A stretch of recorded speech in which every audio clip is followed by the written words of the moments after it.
Oui, bonjour tout le monde. Jean-Charles Commandré, chambre de culture de Lozère. Voilà, nous vous proposons durant 1h30 ce webinaire sur le pourquoi et comment utiliser le bois dans la construction et l'aménagement des bâtiments agricoles. Présentation avec Yann Clerc de Fibois Occitanie. Cette action est dans le cadre de l'opération ADEF Bois au niveau de la région, de la DRAF, dont l'objectif essentiel, à partir de financement de la forêt, est la mobilisation du bois. Et donc dans ce cadre-là, l'utilisation, expliquer, promouvoir l'utilisation du bois dans la construction et la construction agricole. Voilà, dans le déroulé, donc je vous informe que, comme beaucoup de webinaires, la séance est enregistrée, ce qui permet de la revoir et à celles et ceux qui ne peuvent pas la suivre de pouvoir la visionner ultérieurement. Et on va commencer par les présentations. Donc, et vos questions, on vous demande de les mettre sur le chat et puis on essayera d'y répondre au maximum durant le déroulé des présentations. Donc sur le déroulé, je vais moi commencer sur vous parler des bâtiments agricoles, qu'on soit bien d'accord sur quel type de bâtiment dont on parle ici, les fonctions de ces bâtiments, la construction et les matériaux de construction, et les freins à la construction bois, suite à une étude au niveau régional, spécifiquement au niveau agricole. Et ensuite, je donnerai la main à Yann pour nous faire le point donc, sur Fibois Occitanie et la prescription bois, une opération spécifique, la filière bois en Occitanie, les produits mis en œuvre dans la construction bois, les atouts du bois dans la construction agricole, mais les atouts du bois, et des exemples de projets. Alors tout d'abord, quand on parle de bâtiment agricole, c'est un outil de travail. Quelle fonction il doit remplir? Donc il doit remplir d'abord pour l'éleveur, l'agriculteur, c'est un outil qui doit être pratique, fonctionnel, évolutif. Il doit abriter et faciliter son travail. C'est aussi pour l'animal, lorsqu'on parle de bâtiment d'élevage, c'est le lieu de vie des animaux, d'exercice, de traitement. C'est le lieu de production animale, produire du lait, produire de la viande, produire des œufs, produire des produits alimentaires. Il doit répondre à des exigences sanitaires, bon, comme dans d'autres bâtiments où chacun a ses exigences, cahier des charges, réglementation, recommandations. En tous les cas, la conception du bâtiment et la réalisation et la construction doivent satisfaire à ces exigences. Et puis pour le territoire, comme un bâtiment, donc il est vu par tous, il est vu de près, il est vu de loin, voire de très loin, dans des zones de montagne notamment ou piémont. Donc le bâtiment, on dit souvent quand le bâtiment va tout, c'est l'expression d'une activité économique. Il contribue à enrichir le patrimoine paysager. Derrière tout ça, ceux qui connaissent la mécanique des permis de construire, il y a tout ça derrière, c'est-à-dire les couleurs, l'intégration, la forme, les hauteurs, les longueurs, c'est des éléments importants qu'il faut prendre en compte bien sûr et qui font l'objet d'une autorisation. Voilà. On a le droit de construire, mais on n'a pas le droit de construire ce qu'on veut, où on veut et comme on veut, quoi.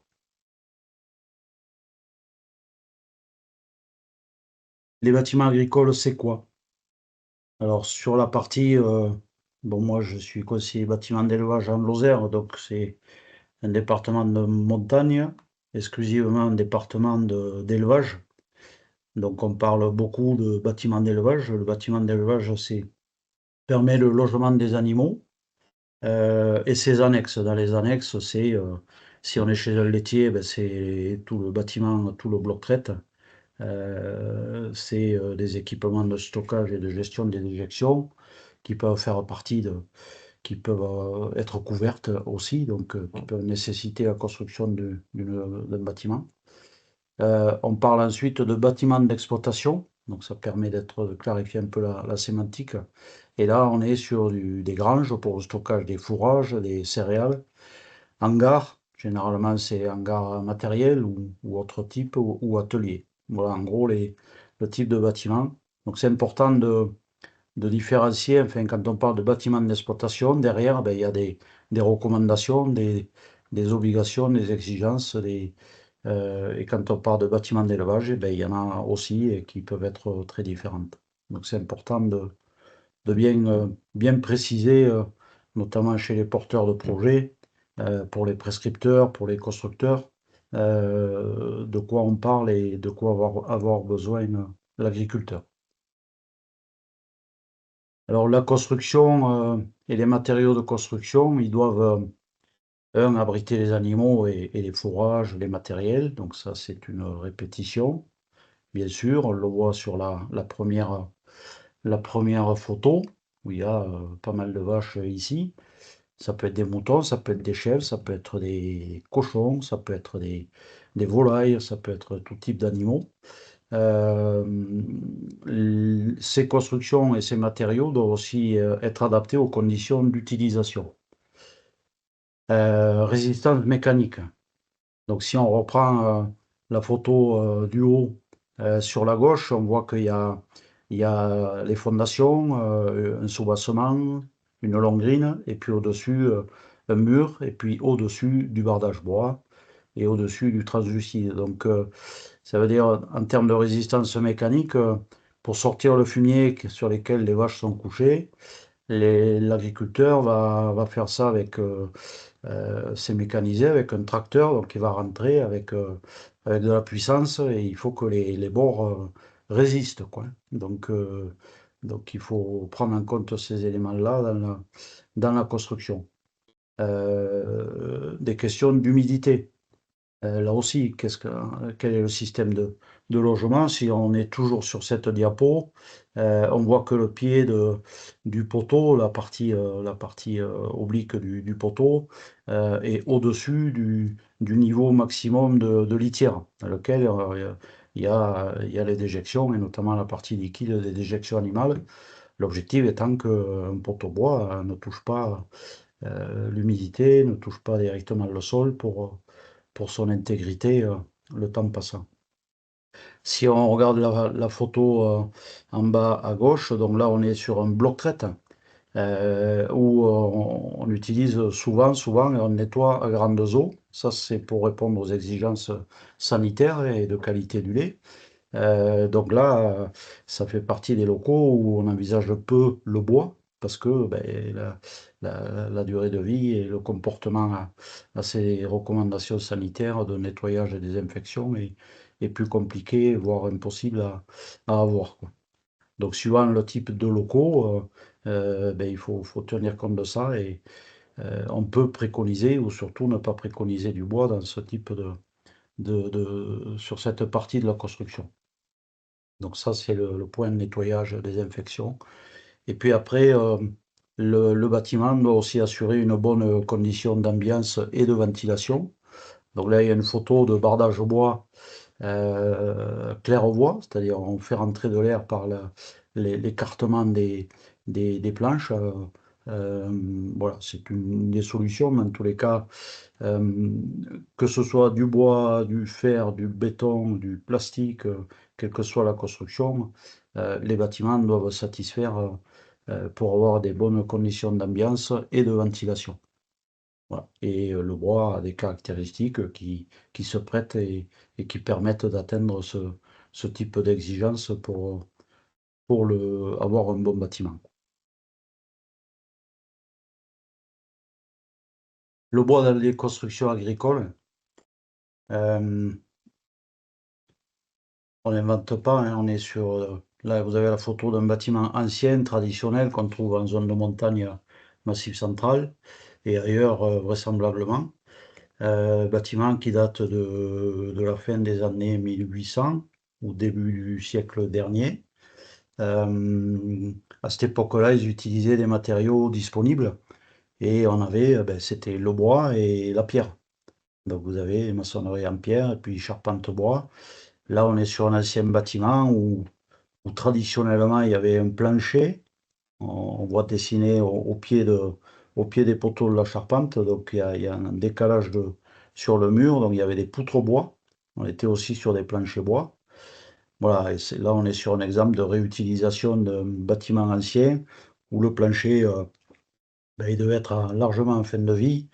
Et là l'agriculteur a fait le choix d'enlever le plancher pour avoir un bâtiment qui permet un stockage satisfaisant de fourrage. Voilà. Donc voilà, le bois est un matériau qui est utilisé depuis longtemps dans la construction et la construction agricole, notamment en zone de montagne. Aujourd'hui, donc sur la droite, le bois est utilisé pour les charpentes, pour des bardages, mais aussi sur des équipements intérieurs. Là, on a des clés, il y a certains systèmes de contention au niveau des mangeoires. Là, on est sur une bergerie. Voilà. Le bois peut être utilisé aussi sur des équipements, des petits équipements d'aménagement et intérieur des bâtiments. Toujours en lien avec la résistance mécanique nécessaire. Il ne faut pas que les animaux, s'ils poussent, ils passent de l'autre côté. Au nettoyage et au curage des fumiers, que ce soit suffisamment résistant, mais là, on règle le problème avec les parties maçonnerie en sol qui permet de créer une limite réelle au niveau du nettoyage par rapport à des équipements qui sont un petit peu au-dessus sur le côté. Alors le bois en Occitanie, en 2017, en 2019, on a toujours dans le cadre du programme ADEF Bois, on a mené une petite étude avec le groupe des conseillers bâtiments d'Occitanie et les conseillers forestiers d'Occitanie dans les chambres d'agriculture pour regarder qu'est-ce qui se passait. Donc c'est un peu la situation à ce moment-là. Elle a vraisemblablement évolué un petit peu, peut-être à la baisse dans certains départements, peut-être à la hausse, mais bon, pas une évolution où on est dans des chiffres et des résultats très différents. Euh, à ce moment-là, sur les bâtiments agricoles, vous avez la part, si je prends l'exemple de la Lozère, 2019, 70% des bâtiments agricoles étaient en charpente bois. Si je prends d'autres départements de la région Occitanie, il manque 3 départements dans cette étude, on n'avait pas eu de résultat. On va de 3 à 70. Donc c'est très très différent de 2 à 70, le minimum et le maximum. On a des résultats très, très différents d'un département à l'autre, qui est lié essentiellement à l'organisation territoriale, la présence d'entreprises ou pas. Il y avait des territoires à ce moment-là, les choses ont un peu changé, mais pas complètement ou totalement. Un agriculteur qui veut un bâtiment bois à certains endroits a plus de difficultés que sur d'autres, mais là, voilà, c'est une organisation d'entreprise et une situation d'offre et de demande, quoi, qui est, qu'on voit sur ces zones-là. Donc, on voit bien que la zone est de l'Occitanie a beaucoup plus de recours à de la structure au bois pour la partie charpente. Le même niveau d'études concernant les bardages. Voilà. À cette époque-là, il y a un peu plus, mais on est de 0 à 50.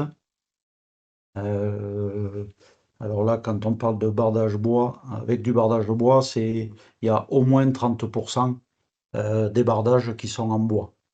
On a rarement des bâtiments où la totalité des surfaces de l'ompan, à hauteur de l'ompan et pignons sont en bardage bois, notamment pour répondre aux exigences mécanique et fonctionnement intérieur que j'évoquais en début de présentation.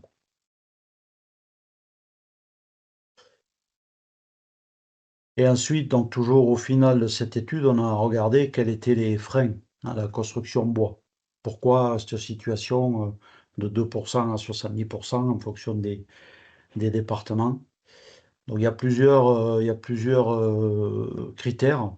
Je vais les, je vais les développer. Euh, Si on regarde, bon, il y a aussi beaucoup d'a priori.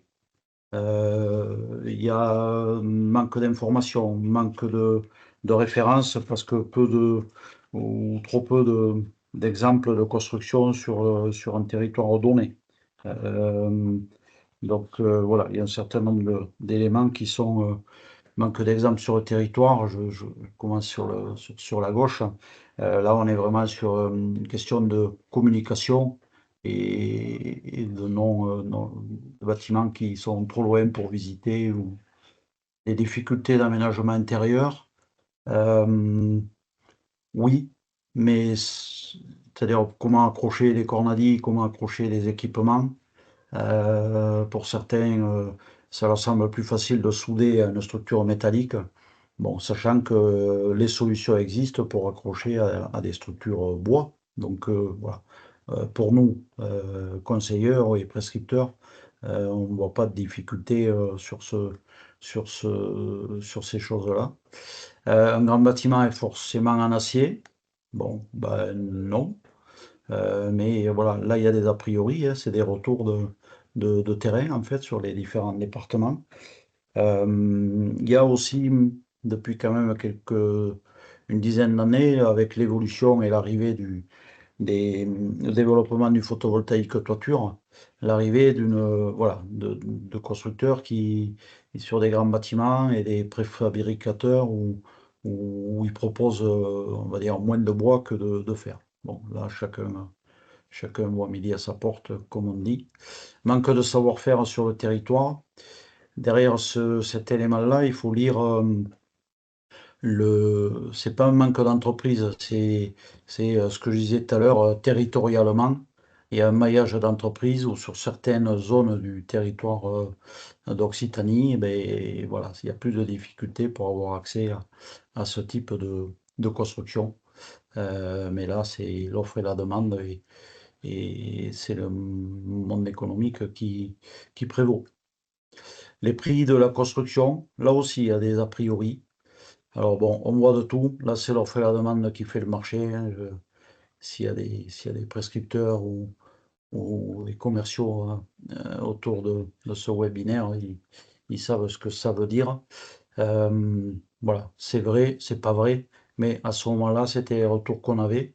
Et c'est vrai que dans des zones où ben, il manque d'offres, forcément les prix sont différents, mais ça, c'est les choses normales du métier, comme on dit. La durabilité des charpentes, là aussi, il y a de l'a priori, donc l'intérêt de faire de la communication. C'est l'objet aussi de ce webinaire, c'est-à-dire utiliser du bois, oui, c'est tout à fait compatible avec le bâtiment agricole, mais dans des conditions qu'on va développer et que Yann prendra tout à l'heure. Voilà un peu une vision, les retours qu'on avait en 2019 sur les freins à la construction. Les choses ont sûrement un petit peu changé. Voilà, il faut communiquer, c'est un travail pour tout le monde pour faire évoluer ce produit, quoi.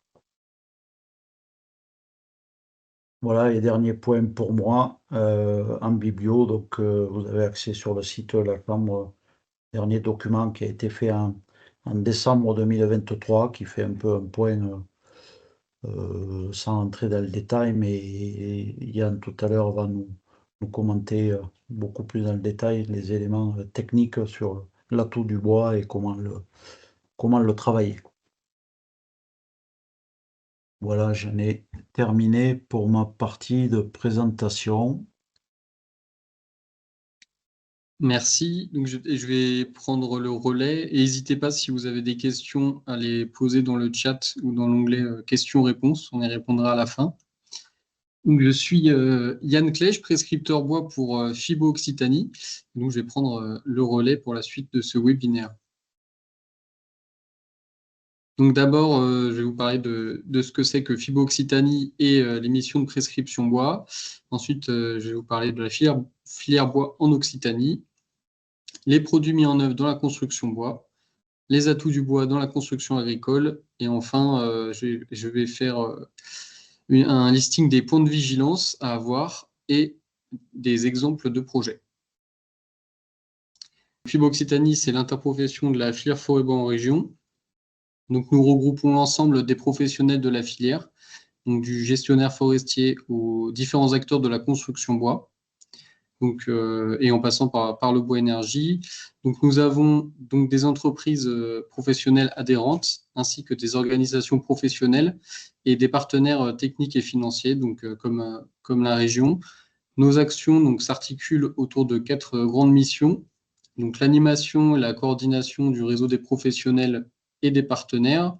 Donc, ça peut être par l'organisation d'événements autour de la construction bois, l'organisation de visites de chantier, de visites d'entreprise pour la communication autour des savoir-faire.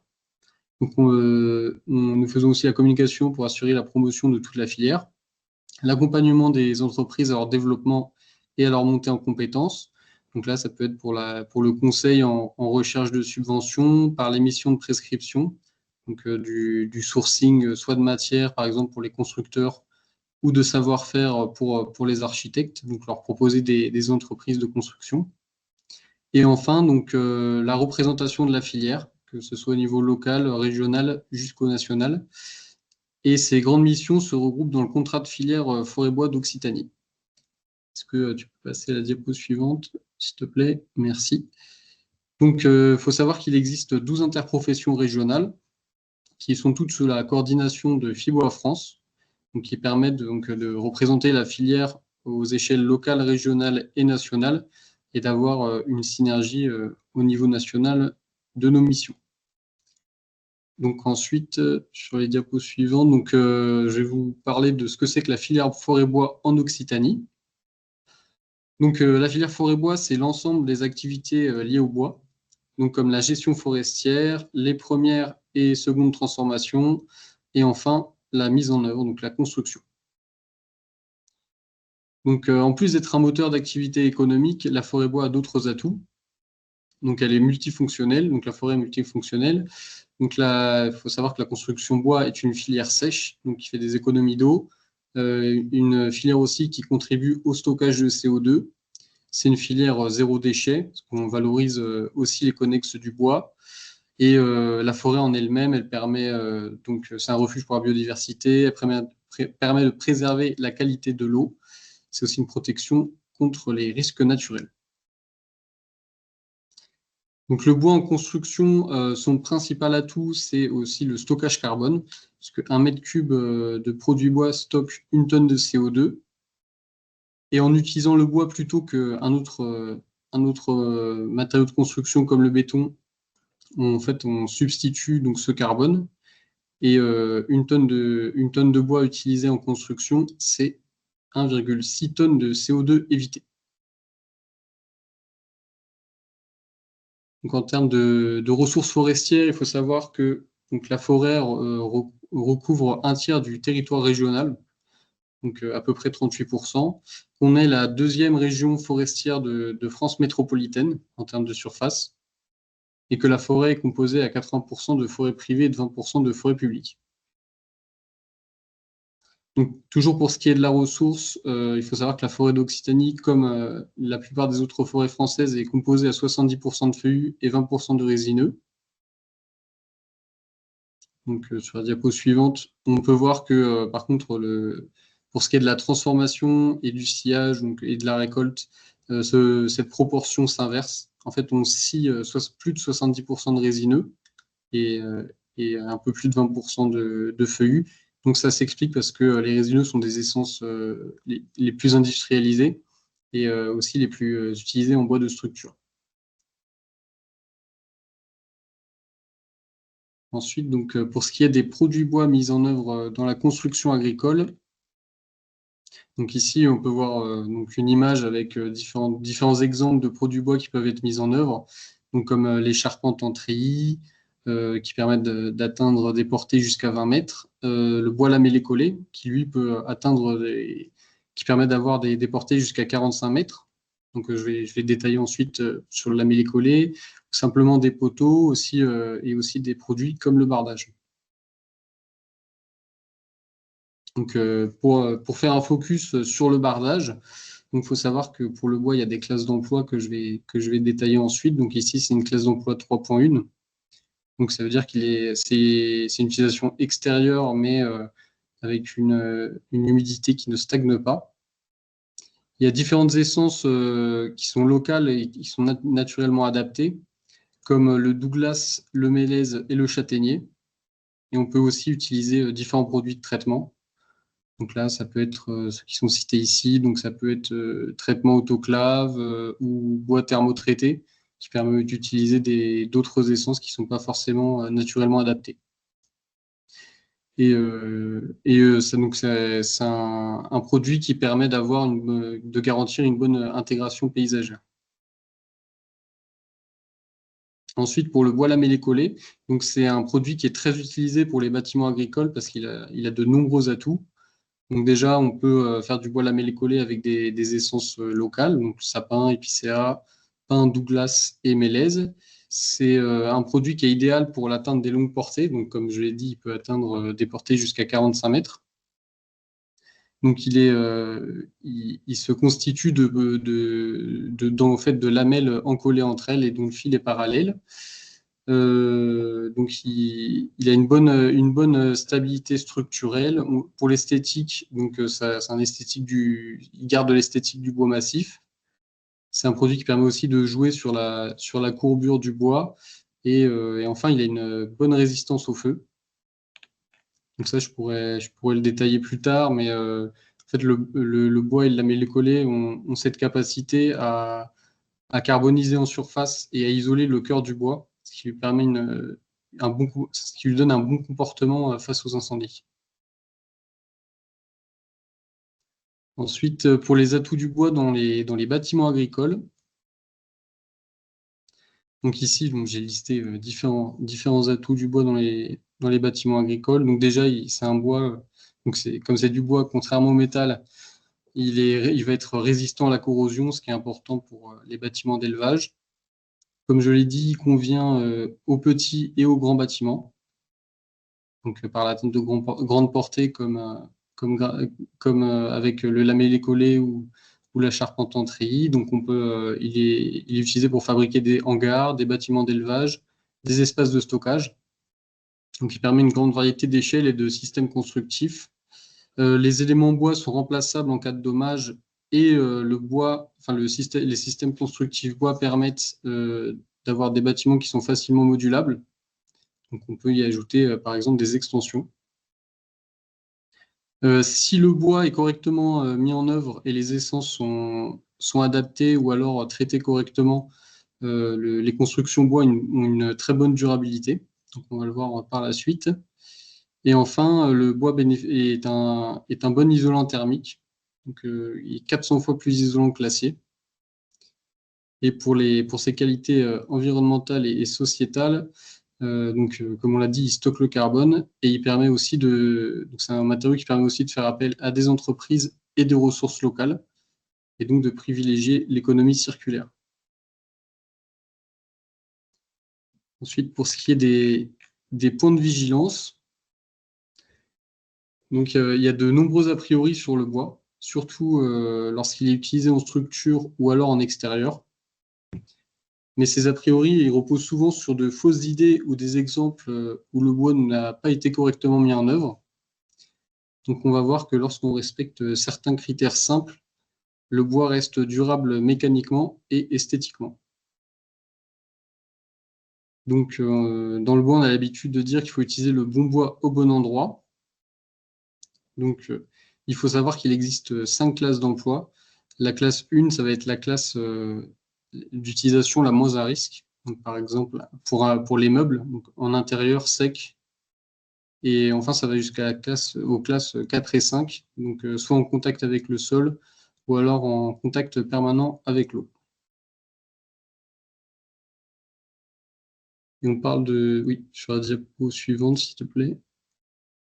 Donc, on parle de deux durabilités différentes. Il y a la durabilité naturelle. Donc là, ça va être la durabilité de l'essence sans traitement. Et ensuite, la durabilité conférée. Donc là, ça va être la durabilité de l'essence après avoir subi un traitement.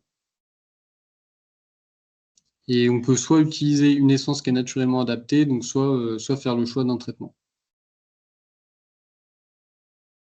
Ensuite, là, il y a un tableau un peu complexe, mais je vais vous le résumer. En fait, vous pouvez le voir à droite, L1, L2 et L3, ça correspond à des durabilités. Donc, ça va d'entre 10 et 50 ans, 50 et 100 ans et longévité supérieure à 100 ans. Donc ici, c'est juste pour vous donner une liste d'essences adaptées aux différentes classes d'emploi qu'on a vues précédemment. Donc, par exemple, le bardage, c'est 3.1. Donc, on peut voir que les essences les plus adaptées, ça va être le châtaignier, le chêne, et le châtaignier, le chêne. Et ensuite, donc L2, ça va jusqu'à 50 et 100 ans. Et vous avez, par exemple, le mélèze et le pin maritime.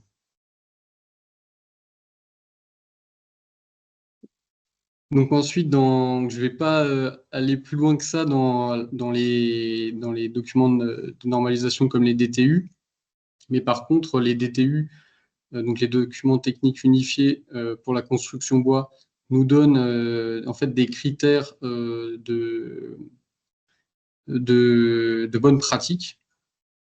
Donc déjà, le premier critère, ça va être le critère de la conception. Il faut toujours privilégier pour l'extérieur des conceptions qui soient dites drainantes. En fait, c'est tout simplement des conceptions où l'eau ne va pas stagner et où elle va s'écouler le plus rapidement possible. Ensuite, donc, il faut avoir aussi en tête plus un bois est massif, plus sa capacité de désorption, donc de séchage en fait, va être limitée. Ensuite, pour les autres critères, donc les conditions climatiques. Donc, il faut savoir qu'en France, toutes les régions n'ont pas les mêmes conditions climatiques, notamment sur l'humidité. Donc, plus on va être dans une zone rouge ou orange, donc là, ça va faire en fait, ça va modifier la durabilité du bois en extérieur. Donc, il faut l'avoir en tête pour le choix de son essence. Ensuite, pour le troisième critère, donc ça va être l'exposition. Donc, par l'exposition, on entend l'exposition à la pluie et aux UV, donc à des agents de dégradation du bois. Et donc, on peut voir qu'on peut utiliser les débords de toit pour protéger le bois en bardage, qui soit le moins exposé possible. Et enfin, donc ces trois critères, ils nous permettent d'obtenir un tableau qui détaille les classes d'emploi qui correspondent à la situation. Donc en fonction de si on a fait une conception drainante, par exemple, on peut voir qu'on peut rester en classe d'emploi 3.1, donc pour le bardage. Et par contre, si on a fait une conception qui va être piégeante, là, on va devoir partir sur des classes d'emploi plus importantes, donc des essences plus résistantes. Voilà, c'était vraiment pour faire court, c'est vraiment les 3 points un peu de bonne pratique à retenir, c'est d'avoir des conceptions qui soient drainantes, faire attention à la zone dans laquelle on se trouve en termes d'aléas climatiques, et enfin, selon l'exposition, protéger les bois par des déports de toit.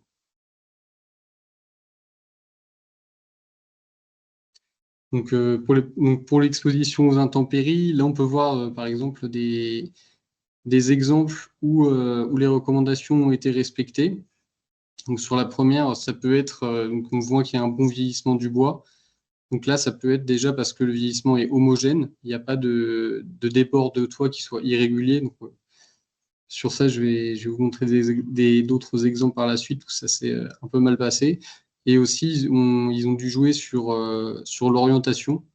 Donc pour les bancs extérieurs, s'il n'y a pas de protection, il vaut mieux être en orientation est ou nord-est.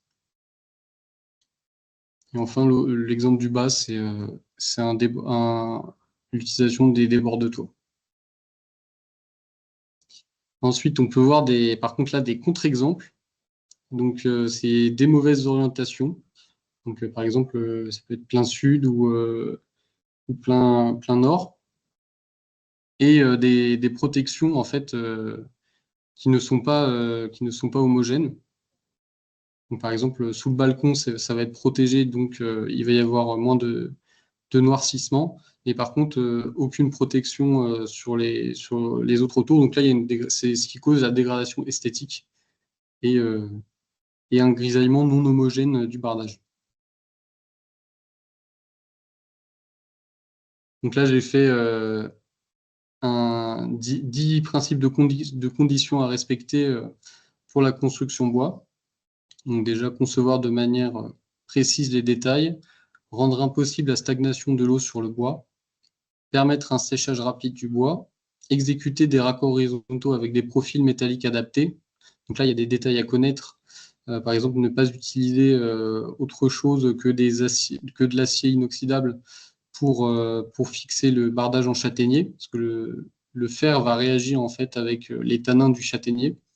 Donc ça, c'est à savoir, par exemple, lorsqu'on fait des réparations sur un bardage en châtaignier.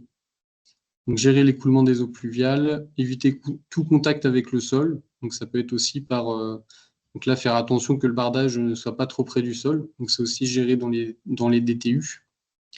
Prendre en compte les eaux de rejaillissement, imperméabiliser les bois debout, utiliser des bois ou matériaux peu sensibles aux UV.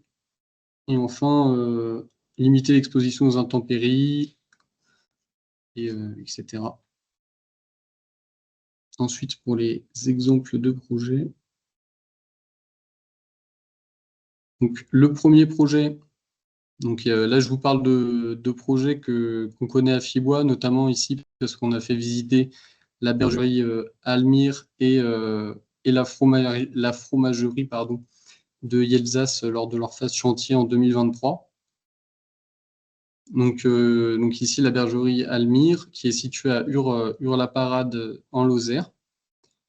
Donc avec les caractéristiques techniques, donc une surface de plus de 2100 m², environ 455 000 € de coût, une structure en portique lamellé-collé donc de 24 mètres, essence mise en œuvre Epicéa, et donc ensuite l'équipe projet, Almire Conseil, AMO Atelier Pratlong Architecte, BET Structure Bimbe et Entreprise Bois, donc Batut Charpente. Ensuite, pour la fromagerie de Yelzas, donc toujours à Ur-la-Parade. Et ici, il faut savoir que l'essence mise en œuvre a été donc une essence locale du pain Larécio lamellé-collé, donc fourni par Néophore à Batut Charpente.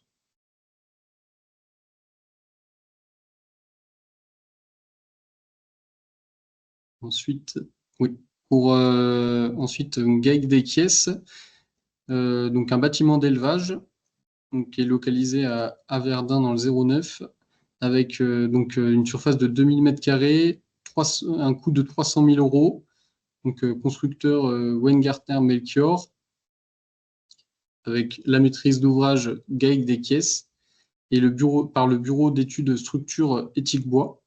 Donc là, le produit mis en œuvre, c'est de la charpente industrielle.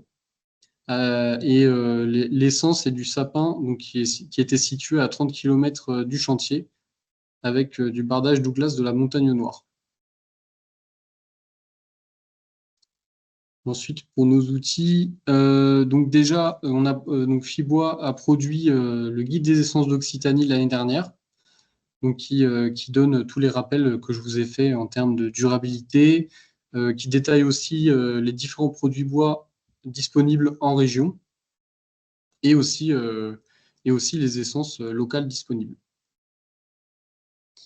Ensuite, le catalogue bois construction, donc qui donne aussi les différents produits bois, le guide de conception des ouvrages bois exposés aux intempéries, qui est important de connaître et qui reprend donc les DTU. Je suis aussi animateur de la plateforme Réseau Bois, qui met en contact les différents acteurs de la construction bois autour de projets. Et enfin, à connaître aussi donc, les fiches pratiques de l'AFNB sur mieux comprendre le bois français. Et donc, notre nouveau site internet sera bientôt disponible, donc j'espère le mois prochain. Donc, il regroupera l'ensemble de nos outils que je vous ai présentés, ainsi que notre annuaire adhérent, donc, qui détaille les adhérents qui sont dans le secteur où vous recherchez et les produits qu'ils vous proposent, et ainsi que toute notre documentation. Donc, je vous remercie de m'avoir écouté.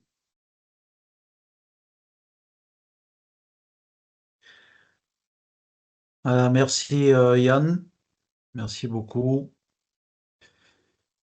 Est-ce qu'il y a des questions sur le chat? Moi, j'en ai pas en visuel. Est-ce que Yann, tu en as, toi, si jamais?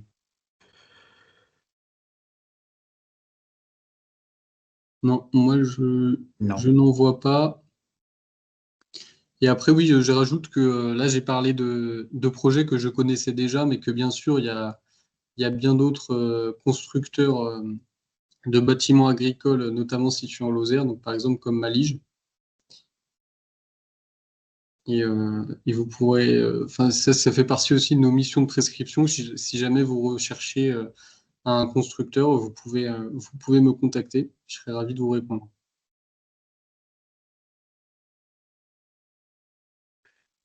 Oui, la dernière. Donc, en termes de conseils, et sur les constructeurs que l'on voit au travers des projets qu'on peut accompagner chez les agriculteurs.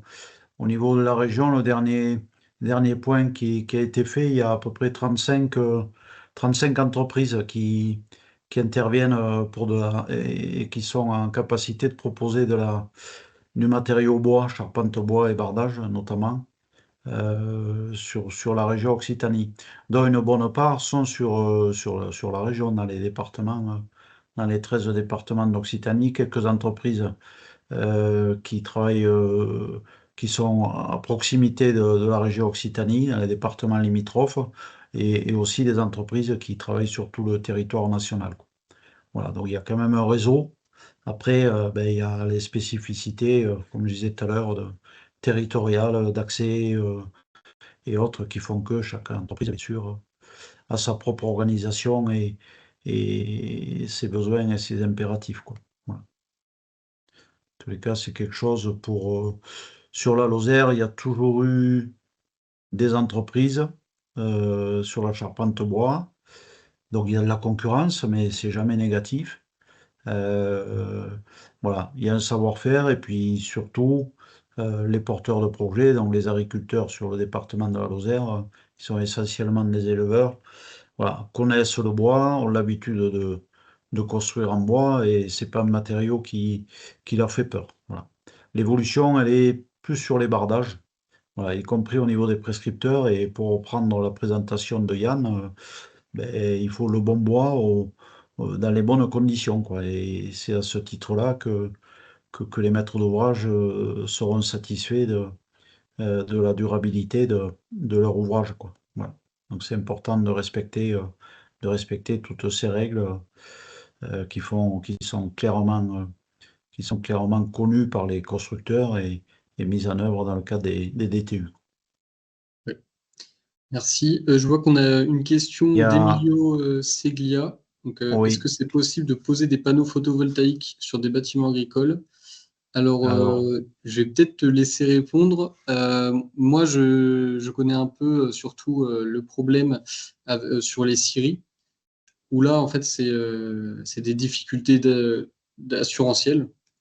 Je ne sais pas si c'est le cas. Tu peux nous en parler peut-être, Jean-Charles, sur les bâtiments agricoles. donc sur le bâtiment agricole, il n'y a pas d'interdiction de poser du panneau photovoltaïque. Ce qui est important, c'est que on est d'abord sur un bâtiment agricole, donc respecter sa fonctionnalité, que le bâtiment ventile, qu'on ait des doubles pentes ou qu'on n'ait pas que des monopentes. D'ailleurs, pour info, en Lozère, le monopente est interdit au niveau de l'autorisation de travaux. Voilà, donc c'est tout à fait possible de mettre sur le toit, donc sur la couverture du bâtiment agricole. Après, les questions, on a des fois des questions sur, oui, mais la partie, les onduleurs, voilà, tout ce qui est entre guillemets, parasite autour de l'électricité ou les effets électriques. Bon, il n'y a pas de contre-indication à ce jour. Bon, nous, en termes de conseils, on dit simplement si l'endroit où il y a les onduleurs, c'est la zone la plus sensible. Les onduleurs ne sont pas dans le bâtiment, ils sont toujours à l'extérieur, à une distance, dans une cage Faraday. Voilà, si possible, pas mettre les onduleurs juste à côté de la salle de traite, par exemple, là où on a du matériel électronique et des cartes électroniques qui... Voilà. Mais bon, il n'y a pas de contre-indication. Au niveau assurance, non plus. Bon, il faut que ce soit clairement identifié dans le contrat d'assurance. Bon. Après, on a, voilà, lorsqu'il y a un sinistre, la particularité lorsqu'il y a, je vous dis ça parce qu'on en a eu deux il y a 15 jours, à 3 jours d'intervalle sur le département. C'est pas les panneaux qui ont mis, il y avait des panneaux sur les deux toitures. C'est pas eux qui, a priori, ont mis feu. C'est pas, généralement, c'est pas ça. Voilà, il faut que ce soit pris en compte il faut que ce soit déclaré à l'assurance et pris en compte, mais il n'y a pas d'interdiction, quoi, à ce jour. Une question pour toi, Yann, sur les feuillus et la filière. Oui. Après l'utilisation du feuillu, je ne sais pas ce que vous entendez. Oui, donc c'est une question de Mathieu Milfiori. Donc je vais la répéter peut-être. Beaucoup de feuillus en France, mais peu de filières qui peuvent l'exploiter dû à ses complexités mécaniques, donc par rapport au résineux. Existe-t-il des débouchés pour utiliser le feuillu dans l'agricole? Alors oui, en fait le feuillu, il faut savoir que c'est quand même utilisé, moins que le résineux, mais c'est utilisé pour toutes les menuiseries. Donc pour le feuillu, on peut d'ores et déjà, et ça se fait déjà, l'utiliser pour le bardage par exemple. Donc j'ai parlé du châtaignier, et donc le châtaignier c'est un bois très résistant qui est utilisé en bardage. Donc il n'y a pas de souci là-dessus. Il s'est utilisé aussi pour faire des poteaux, parce il convient à la bonne classe d'emploi.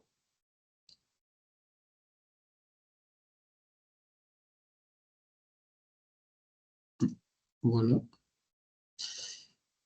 Non, mais écoutez, s'il n'y a pas d'autres Ah, questions, il y a une question donc ah, de Pascal Jolivel sur le nombre de bâtiments agricoles réalisés chaque année et la répartition bois-métal. d'accord, là je peux donner quelques chiffres. Alors si j'ai tout à l'heure l'étude de 2018-2019, euh, on était à peu près, enfin on était à peu près sur 1600 permis de construire agricoles. Alors ça englobe un peu tout, hein, c'est-à-dire on n'est pas vrai, il y a des extensions, des modifications qui nécessitent une autorisation de travaux, des petites extensions ou plus importantes et des constructions neuves. Donc c'est tout englobé. Donc les 1600, c'est pas 1600 constructions neuves sur la région à cette période-là.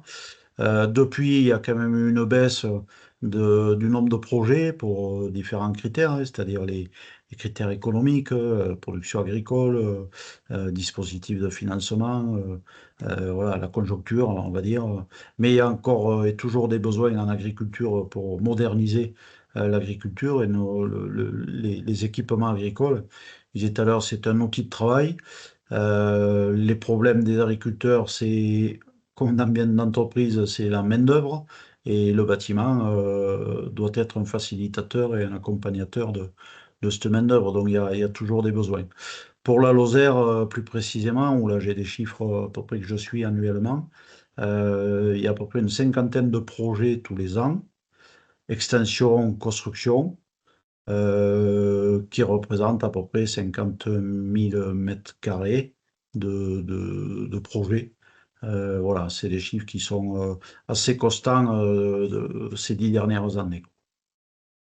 Et sur la part de bois, ben, pour la Lozère, on est toujours assez proche de 7 bâtiments sur 10, entre 6 et 7 bâtiments sur 10 qui sont en charpente bois. Concernant les bardages, on a plutôt une baisse du nombre de bâtiments où il y a une part de bardage au bois voilà, par rapport au tôle acier isolé ou non isolé. Voilà, on est en zone de montagne, donc on isole les sous-toitures. Les toitures, donc avec du panneau sandwich, c'est très souvent de la tôle qui sert pour le froid, mais qui sert aussi de plus en plus pour le chaud en période estivale, ce qui permet d'améliorer le comportement, euh, le comportement du bâtiment aux chaleurs estivales et d'améliorer le bien-être et l'ambiance dans les bâtiments d'élevage. Et Voilà ce que je merci. peux dire Et, sur cette question. et après, ce que je peux rajouter pour cette question, donc c'est Pascal, je pense que tu connais l'enquête. Il y a l'enquête nationale de la construction bois, donc qui sort une fois tous les 2 ans, si je dis pas de bêtises. Et donc là, je viens de vérifier les chiffres pour l'Occitanie en 2024 pour les bâtiments agricoles. On est à 12,2% de part de marché, donc pour les bâtiments agricoles en bois, avec une surface réalisée totale de 60 500 mètres carrés, c'est ça. Et par contre, je j'ai pas le chiffre pour ce qui est du métal, pour faire la comparaison.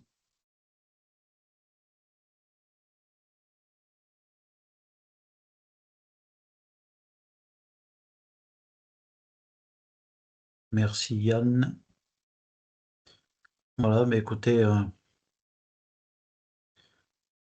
n'y a pas d'autres questions. J'espère qu'on vous a apporté des éléments d'information avec du contenu technique, de la biblio, qui vous permettra d'aller un petit peu plus loin ou beaucoup plus loin sur le sujet.